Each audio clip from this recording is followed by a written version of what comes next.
عن أبي موسى رضي الله تعالى عنه قال النبي صلى الله عليه وسلم مثل الذي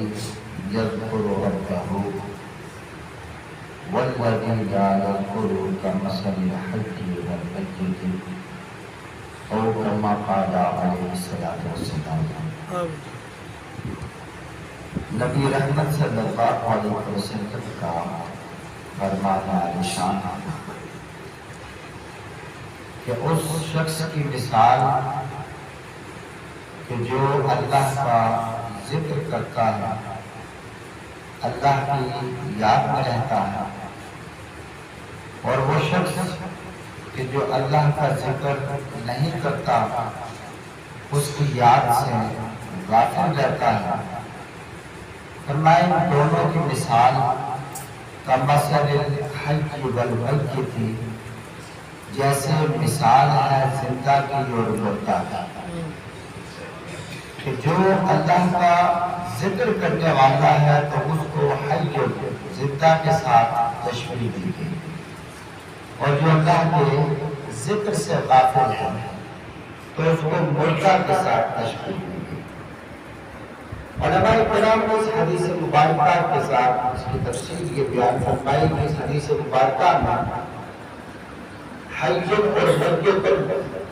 یہ دو قلبوں کا ذکر کیا گیا، دو دلوں کا ذکر کیا گیا، کہ جو ذکر کرنے والا دل ہے تو اسے حی کے ساتھ تعبیر کیا گیا کہ وہ زندہ دل ہے، اور جو اللہ کے ذکر سے غافل ہے تو اسے مردہ دل کہا گیا۔ بزرگان دین نے ارشاد فرمایا کہ جو شخص کثرت کے ساتھ اللہ کا ذکر کرتا ہے، اس حدیث مبارکہ کی روشنی کے اندر کہ مثل الحی والمیت، آپ نے فرمایا کہ اللہ کا کثرت سے ذکر کرنے والے مرتے ہی نہیں، جو اللہ کا ذکر کثرت کے ساتھ کرتے ہیں وہ مرتے ہی نہیں، وہ اس دنیا سے جانے کے بعد بھی زندہ رہتے ہیں۔ فرمایا کہ جس طرح شہید ہے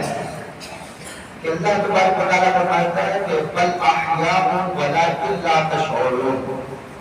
بظاہر وہ ایک موت سے گزرتے ہیں لیکن رب فرماتا ہے کہ انہیں مردہ مت کہو، وہ زندہ ہے۔ فرمایا اسی طرح جو اللہ کا ذکر کثرت کے ساتھ کرتے ہیں تو وہ دنیا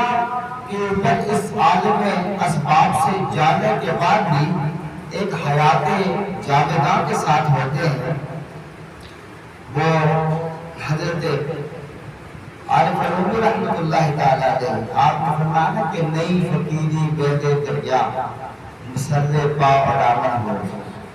نئی فقیری بچ دریا دے سدیاں پار لگاوڑ ہو، نام فقیر اونادا باہو قبر جنابی جیوے ہو۔ تو وہ تو زندہ ہوتے ہیں اور ان کی قبریں بھی زندہ ہوتی ہیں۔ تو فرمایا کہ وہ لوگ زندہ ہیں اور بعد وصال بھی ان کی حیات رہتی ہے اور حیات جاویداں رہتی ہے۔ بزرگان دین نے اس حدیث مبارکہ کے اوپر بہت کلام کیا۔ آپ نے فرمایا کہ اللہ اور بندے کے درمیان اللہ کی ذات کی عرفان تک پہنچنے کا جو راستہ ہے تو وہ اللہ کا ذکر ہے۔ فرمایا کہ جو شخص اللہ کے ذکر سے غافل ہو جائے تو گویا اس نے وصول اللہ کا جو راستہ تھا تو اس کو بند کر دیا۔ اب قرآن قدر حضرات برادران طریقت حضور سیدی صبح بھی ذکر اللہ شریف کی فضیلت کے اعتبار سے آپ احباب کے سامنے ارشادات فرما رہے تھے۔ یہ دو چیزیں ہوتی ہیں، اللہ کا ذکر کرنا اور کسی مرد کامل کی صحبت بجا کے فقہ کے اندر ایک مسئلہ بیان کیا جاتا ہے کہ اگر زمین ناپاک ہو جائے، زمین کے اوپر نجاست پڑی ہو تو اسے پاک کیسے کیا جاتا ہے؟ تو علماء نے مسئلہ بیان فرمایا کہ وہ زمین ایسے بات ہوگی جو جس کے اوپر کے نجاست پڑی ہے کہ اتنی شدت کے ساتھ بارش ہو کہ وہ بارش کا پانی اسے بہا کے لے جائے تو وہ زمین پاک ہو جائے گی، یا تو دھوپ جو ہے سورج کی حرارت وہ اس کے اوپر اتنی پڑے کہ اس نجاست کو جلا دے اور جلا کے اسے ختم کر دے۔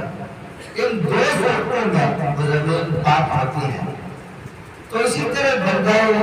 مومن کے دل کے اندر دل بھی ایک زمین کی حیثیت رکھتا ہے۔ بزرگان دین نے فرمایا کہ دو چیزیں اس کی تطہیر اور اس کی پاکی کا سبب بنتی ہیں۔ ایک تو کثرت کے ساتھ اللہ کا ذکر، کہ جب آدمی کثرت کے ساتھ اللہ کا ذکر کرتا ہے تو دل کی بدولتیں دور ہوتی ہیں۔ اور دوسرا طریقہ فرمایا کہ صحبت شیخ، کہ جب اپنے پیر و مرشد کا روبرو حاضر ہوتا ہے تو پیر و مرشد کا جو سینہ ہے وہ سورج کی مانند ہوتا ہے، اس کے نور کے ساتھ وہ باطن کی بدولتوں کو جلا دیتا ہے۔ یہ دو چیزیں ایک دوسرے کے ساتھ، اسی لیے ہمارے پیران نظام کو فرمایا ذکر ساتھ فکر کے، یاد قبلہ نبی صاحب کی انتہائی محبتوں کے ساتھ ہماری رہنمائی فرماتے ہیں، مالک ہمیں توفیق عطا فرمائے۔ اور پھر خصوص ہمیں یعنی آپ کا جو موضوع ہے وہ بڑا واضح ہے، اور جس طرح درویش کا تو مزاج ہی اپنا ہوتا ہے اور ویسے ہر درویش کا اپنا مزاج ہوتا ہے، غور فرمائیں گے،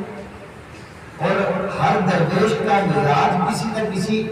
نبی کے قلب کے اوپر ہوتا ہے۔ یہ احادیث میں بھی آتا ہے، بزرگان دین نے بھی فرمایا۔ ادھر دیکھیں کہ حضرت جناب موسیٰ علیہ نبینا علیہ السلام جس وقت ملک الموت آئے تو بغیر اذن کے آپ کو لے جانا چاہا تو وہ ظفر مبارک رسید کیا اور آنکھ نکال دی، اور ادھر حضرت نبی احمد صلی اللہ علیہ وسلم کی ذات مقدسہ ہے، آپ کے خادم خاص حضرت زیاد فرماتے ہیں کہ 10 سال کی خدمت میں قریب آقا علیہ السلام کے آپ کی خدمت میں رہا اور کبھی سرکار نے مجھ کو سختی نہیں کی۔ آپ فرماتے ہیں کہ ایک دن میں نے خود چاہا کہ میں کوئی ایسا کام کروں کہ سرکار مجھ سے ناراض ہو، جلال فرمائے، میں وہ کیفیت دیکھوں۔ سرکار نے مجھے کسی کام سے بھیجا، میں چلا گیا اور خود جان کے میں لیٹ وہاں پر کوئی میلہ لگا تھا تو میں دیکھنے لگا، تو بڑی دیر کے بعد اس وقت میں نہ گیا تو سرکار خود وہاں پر تشریف لائے۔ سرکار تشریف لائے اور مجھے دیکھ کے کہنے لگے کہ زید میں تمہاری تلاش میں تھا کہ تمہیں کوئی مسئلہ تو نہیں ہو، تمہیں کوئی مسئلہ تو نہیں ہو۔ تو یہ کیفیات مختلف ہوتی ہیں۔ اللہ تبارک و تعالی ہمیں اپنے پیران نظام کی کیفیات کو سمجھنے، آپ کے جذبات کو سمجھنے کی توفیق عطا فرمائے، آپ کی تعلیمات کے اوپر عمل کریں۔